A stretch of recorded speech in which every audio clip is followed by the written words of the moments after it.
Well, Sumi, we have a major projection to bring to you now, a really, really huge one. We can project Pennsylvania for Donald Trump and the 19 electoral votes. This is the one we've been talking about. In fact, all campaign long, we've been talking about Kamala Harris and Donald Trump running to be president of Pennsylvania. So important was this state. So much focus did both candidates put into this state. And at this moment, we can bring that projection to you. So what does that mean for the race to 270?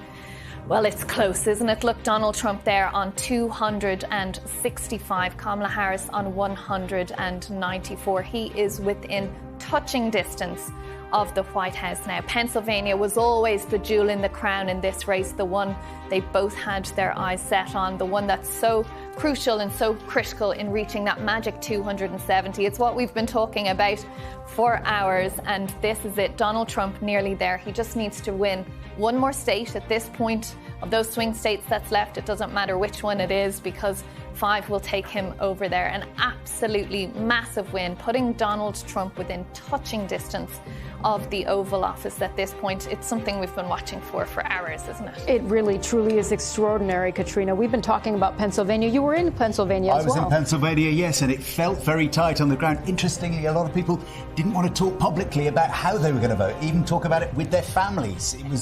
It was so divided and so apparently tight, but I don't think anybody really expected that we'd get a projection from Pennsylvania quite so early. No, when I was talking to people in Pennsylvania, experts, people who knew Pennsylvania, knew how they were counting the ballots, they said Thursday. But they were looking at the polls that we all were, that was showing Pennsylvania 49-49, 50-50, just split right down the middle. That obviously was not the case here. Pennsylvania was to the right of what those polls showed, as were many of the states. So this is a nationwide shift for Donald Trump, and it's a nationwide shift that is moving everything that was on the knife's edge into his column so far. I have to say, I was speaking to someone in Pennsylvania a couple of days ago who told me they thought it would be this morning. They said it's not going to be close. They didn't know in which direction it was going to go, I have to say. But they said, no, it's going to be the morning. There are far fewer mail-in ballots than they had during the pandemic, only about 25% or so of what we saw in 2020.